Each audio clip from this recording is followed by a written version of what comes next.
नमस्कार दोस्तों, आपका स्वागत है हमारे YouTube channel teaching exam overload में।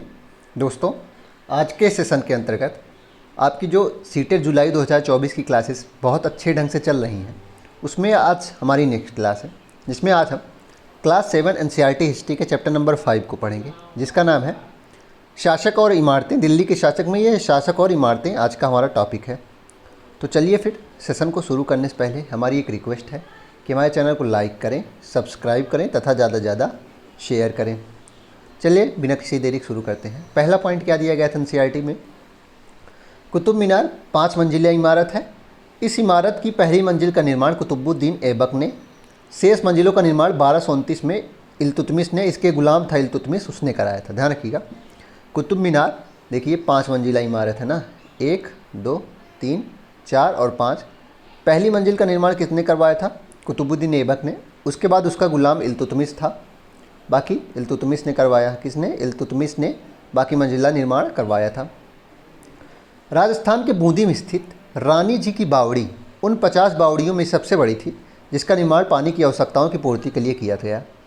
अपनी स्थापत्य सुंदरता के लिए विख्यात इस बावड़ी का निर्माण 1699 में रानी नाथावत जी ने, जो बूंदी के राजा अनिरुद्ध सिंह की रानी थी, ने किया था। तो प्रश्न सिंपल, इसमें एक ही प्रश्न बन सकता है, ज़्यादा प्रश्न नहीं इसमें बन ही नहीं सकते। एक प्रश्न है कि रानी जी की बावड़ी कहाँ है?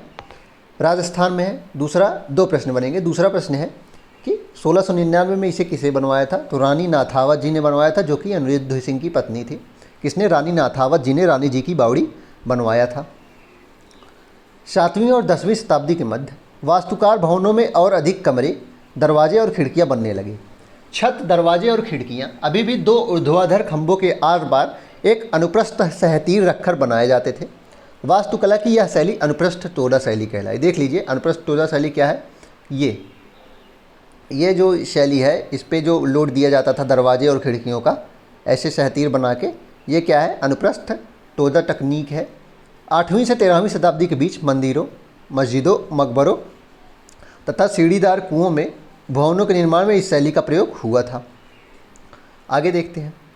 शिव की स्तुति में बनाए गए कंदरिया महादेव मंदिर का निर्माण चंदेल राजवंश के राजा धंगदेव द्वारा 999 में किया गया। बहुत इंपॉर्टेंट पॉइंट है, नोट कर लीजिएगा। कंदरिया महादेव मंदिर किसने बनवाया? चंदेल शासकों ने बनवाया। पहला पॉइंट।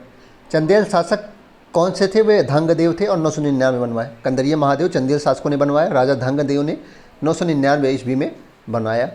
अब ये थोड़ा फिगर देखिए और इसके नीचे अब जो बताया गया है उसको देखेंगे। ये फिगर नीचे इसका टॉपिक आया है।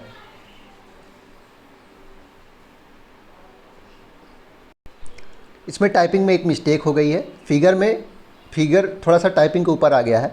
तो ये कौन सी मंदिर है? ये राजराजेश्वर मंदिर है। ये राजराजेश्वर मंदिर है, ध्यान रखिएगा, ये राजराजेश्वर मंदिर है।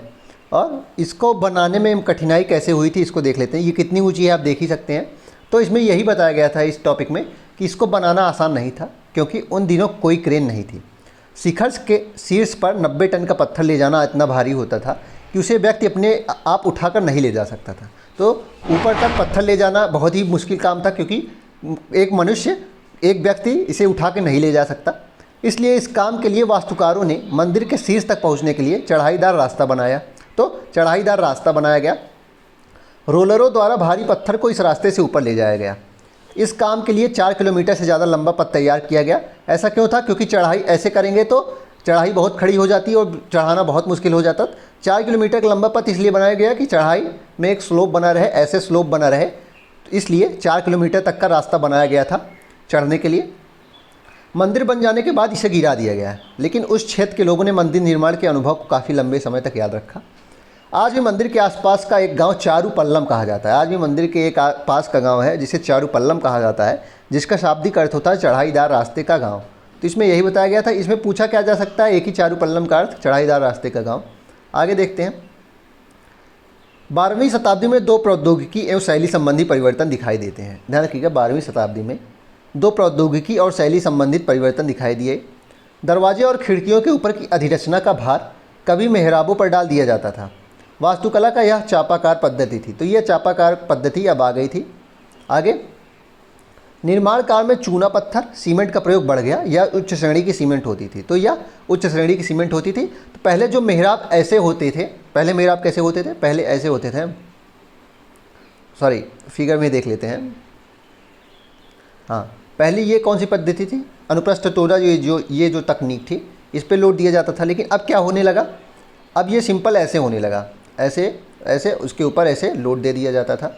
ये तकनीक आ गई थी चापाकार पद्धति, और चूना पत्थर और सीमेंट का प्रयोग होने लगा था।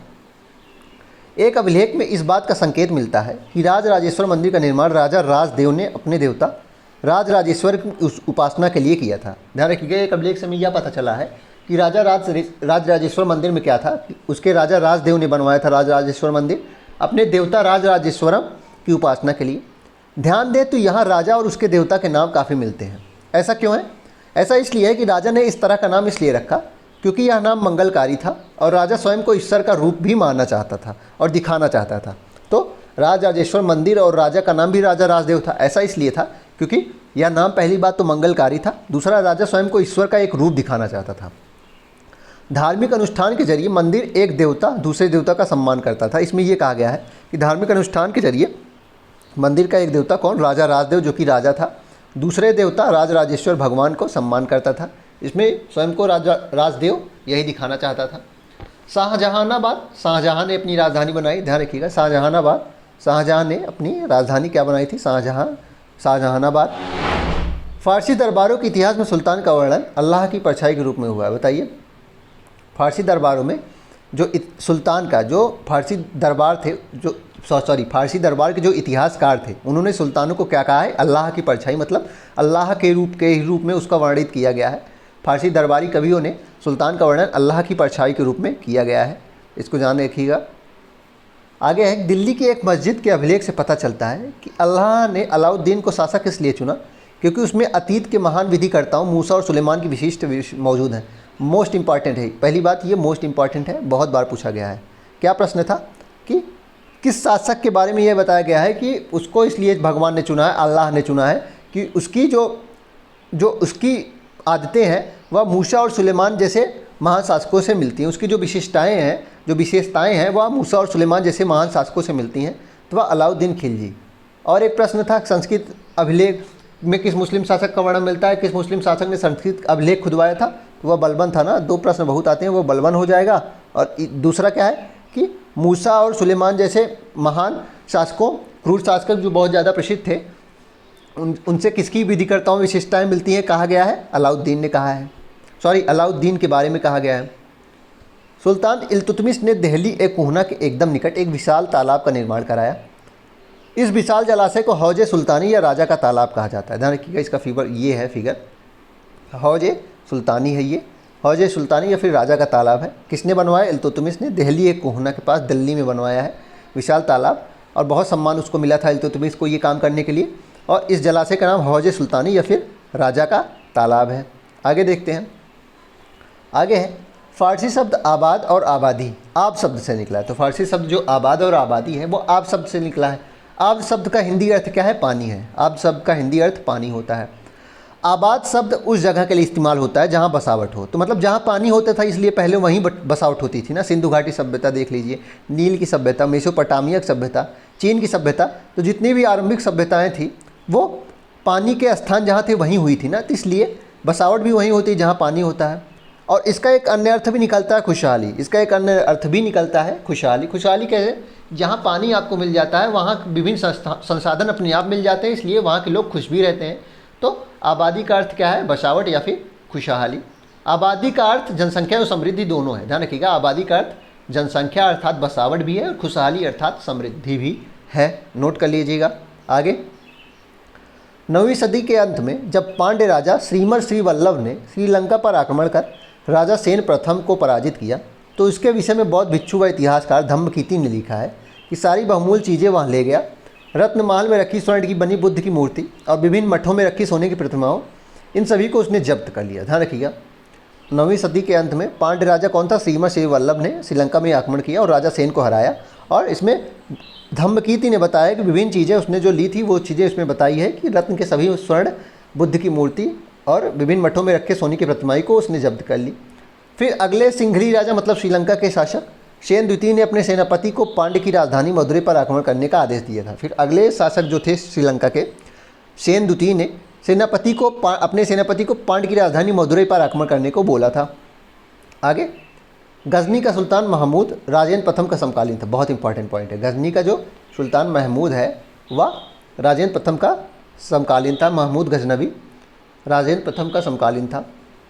आगे देखते हैं, उस समय सुल्तान महमूद कोई बहुत महत्वपूर्ण शासक नहीं था, लेकिन मंदिरों को नष्ट करके खास तौर से सोमनाथ का मंदिर उसने एक महान इस्लामी योद्धा के रूप में श्रेय प्राप्त कर लिया था। तो जो महमूद था वह एक सुल्तान के रूप में वर्णित नहीं था, लेकिन उसका काम क्या था, वह एक लुटेरा के रूप में वर्णित था। वह एक लुटेरा के रूप में वर्णित था, और चूंकि वह बार बार हिंदू मंदिरों को नष्ट कर रहा था, इसलिए वो महान इस्लामी योद्धा के रूप में भी उसे लोग जानने लगे थे। उसे महान इस्लामी योद्धा के रूप में जानने लगे थे। चार बाग परंपरा क्या है, देख लेते हैं। चार बाग बनाने की परंपरा अकबर के समय से शुरू हुई। कुछ सर्वाधिक सुंदर चार बाग को कश्मीर, आगरा और दिल्ली में जहांगीर और शाहजहाँ ने बनवाया। ध्यान रखिए, चार बाग बनाने की परंपरा क्या है कि चारों तरफ पानी बाग है और बाग के चारों ओर पानी रहता है। अभी आप फिगर में देखेंगे, ये देखिए चारों तरफ बाग है ना, चारों तरफ बाग रहेगा, बीच बीच में नहरें भी आती रहेंगी। यमुना नदी के किनारे भी चार बाग बनाया गया था। तो ये क्या है, चार बाग पद्धति होती है कि बाग और उसके चारों तरफ नहरों से पानी या नदियों से पानी आता है।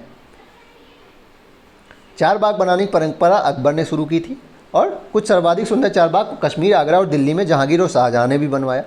ये बाग दीवारों से घिरे होते थे, ये बाग मतलब बाउंड्री की गई होती थी, तथा कृत्रिम नहरों द्वारा चार भागों में विभाजित आयताकार अहाते में स्थित, मतलब ये कृत्रिम नहर इनके बीच में होती थी और आयताकार में चार भागों में विभाजित होते थे। सबसे पहला जो चार बाग पद्धति का जो चीज़ थी वह हुमायूं का मकबरा था। सबसे पहले जो किला था वह हुमायूं का मकबरा था, जो चार बाग पद्धति पे आधारित था। तो सबसे पहले हुमायूं के मकबरे में ही इसका प्रयोग हुआ। आगे देखते हैं, हुमायूं के मकबरे में सबसे पहली बार दिखने वाला केंद्रीय गुंबद जो बहुत ऊंचा था और ऊंचा मेहराब द्वार, प्रवेश द्वार, पिस्तक मुगल वास्तुकला के महत्वपूर्ण रूप बन गए। देखते हैं, फिगर है जी, ये देखिए, इसमें ये बताया गया है, ये पिस्तक के बारे में यही बताया गया है। ये पिस्तक और ये जो द्वार लगा है, ये उसके बाद क्या हो गए, मुगल वास्तुकला के केंद्र बन गए। ये पिस्तक जो ऊपर है और ये बड़े द्वार। तो इसमें यही बताया गया है कि हुमायूं के मकबरा में सबसे पहली बार दिखने वाला केंद्रीय गुंबद और केंद्रीय गुंबद को गुंबद ही कहा जाता है। ऊंचा मेहराब द्वार जो था वह पिस्तक कहलाया। ऊंचा मेहराब द्वार, प्रवेश द्वार को ही पिस्तक कहा गया। ये पिस्तक क्या है, पिस्तक ये था, बड़ा द्वार जो था वह पिस्तक था। और ये वास्तुकला की मुगल काल में दो निशानियाँ बन गई थी। इसका निर्माण 8 स्वर्गों अर्थात हस्तविहित की परंपरा में हुआ था। ध्यान रखिएगा, हुमायूं का मकबरा का निर्माण हस्तविहित पद्धति में हुआ था। 8 स्वर्गों अथवा हस्तविहित परंपरा से हुआ था, जिसमें एक केंद्रीय कक्ष 8 कमरों से घिरा होता था। जिसमें क्या था, एक मेन कक्ष होता था केंद्र में और वह 8 कमरों से घिरा होता था। इस इमारत का निर्माण लाल बलुआ पत्थर से हुआ है तथा इसके किनारे सफ़ेद संगमरमर से बने हैं। ध्यान रखिएगा, इसमें संगमरमर और बलुआ पत्थर दोनों का यूज हुआ है। देखिए, लाल बलुआ पत्थर ये है और सफ़ेद बलुआ पत्थर ये देखिए, ऊपर सफ़ेद बलुआ पत्थर का भी इस्तेमाल हुआ और किनारे देखिए सजावट के लिए सफ़ेद बलुआ पत्थर का भी इस्तेमाल किया गया है। और ये ही हस्तविहित पद्धति यही है। ये देखिए, हस्तविहित पद्धति ये है। एक केंद्रीय कमरा, उसके चारों ओर 8 कमरे थे, ये हस्तविहित पद्धति थी। और हुमायूं का मकबरा हस्तविहित पद्धति से ही हुआ था। आगे देखते हैं, शाहजहाँ के सभा भवन विशेष रूप से मस्जिद से मिलते जुलते बनाए गए थे। शाहजहाँ का जो सभा भवन था वह मस्जिद से मिलता जुलता बनाया गया था। ऐसा क्यों था, क्योंकि वह स्वयं को अल्लाह की परछाई के रूप में दिखाना चाहते थे, इसलिए वे अपने आप को मस्जिद से मिलते जुलते जिसमें सभा होती थी उस भवन को मस्जिद से मिलता जुलता बनवाते थे। उसका सिंहासन जिस पर मंच पर रखा था उसे प्रायः किबला कहा जाता था। तो किबला क्या होती है, नमाज के दौरान जो मुसलमान जिस ओर मुँह करते हैं उसे किबला कहा जाता है। किबला नमाज पढ़ते समय मुसलमानों का जो दिशा होता है, मुँह का जिस होता है वह किबला होता है। इसका सिंहासन भी किबला की ओर रखा गया था, क्योंकि जिस समय दरबार चलता था उस समय प्रत्येक व्यक्ति का मुँह इनकी ओर हो और ये अल्लाह के रूप में स्वयं को दिखाना चाहते थे, इसलिए ऐसा किए थे। कौन, शाहजहाँ। आगे, इन वास्तुकलात्मक अभिलक्षणों का इस ओर इशारा था कि राजा पृथ्वी पर ईश्वर का प्रतिनिधि दिखाना चाहता था। तो ये मुगल शासक स्वयं को ईश्वर का प्रतिनिधि भी दिखाना चाहते थे। इसने दीवाने व आम व दीवाने खास भी बनवाया था। जिसको चिहिल सुतून अर्थात 40 खंभों का भवन भी कहा जाता है। चिहिल सुतून किसे कहा जाता है, 40 खंभों का भवन। इसका अर्थ है दीवाने आम और दीवाने खास को ही चिहिल सुतून कहा जाता है। इंपॉर्टेंट पॉइंट है, चिहिल सुतून किसे कहा जाता है, 40 खंभों का भवन, और दीवाने आम और दीवाने खास को ही दूसरा नाम चिहिल सुतून है। आगे, बादशाह के सिंहासन के पीछे पित्रा-दूरा के जड़ाऊ काम की एक श्रृंखला बनाई गई थी। पित्रा-दूरा शैली क्या होती है, मतलब पित्रा-दूरा जैसे कि आहत सिक्के होते थे, आहत करके बनाए जाते थे, वैसे ही पित्रा-दूरा की जड़ाऊ होती थी। बादशाह का जो सिंहासन था उस पर पितृदूरा शैली से जड़ाऊ काम किया गया था, जिसमें पौराणिक यूनानी देवता ऑर्फियस को बीड़ा बजाते हुए दिखाया गया है। इंपॉर्टेंट है, इसमें यूनानी देवता ऑर्फियस को बीड़ा बजाते हुए दिखाया गया है। ऐसा माना जाता है कि ऑर्फियस का जो संगीत था वह आक्रामक जानवरों को भी शांत कर देता था और वे शांतिपूर्वक एक दूसरे के साथ रहने लगते थे।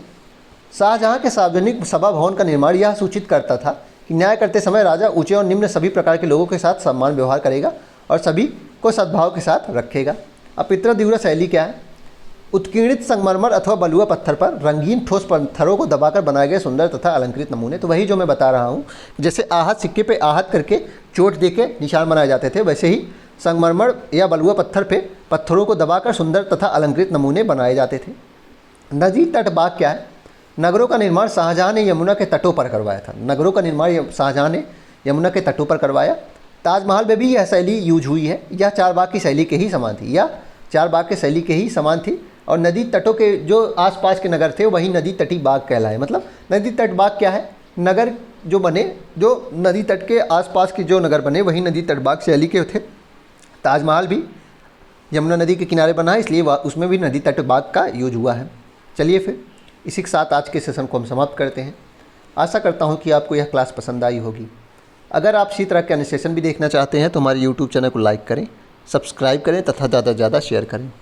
साथ ही अगर आप इसकी PDF प्राप्त करना चाहते हैं तो हमारे टेलीग्राम चैनल का लिंक डिस्क्रिप्शन बॉक्स में है, आप उसको ज्वाइन कर लीजिए। जैसे ही क्लास 7 की हिस्ट्री समाप्त हो जाएगी आपको PDF हमारे टेलीग्राम चैनल पर दे दी जाएगी। चलिए फिर, धन्यवाद।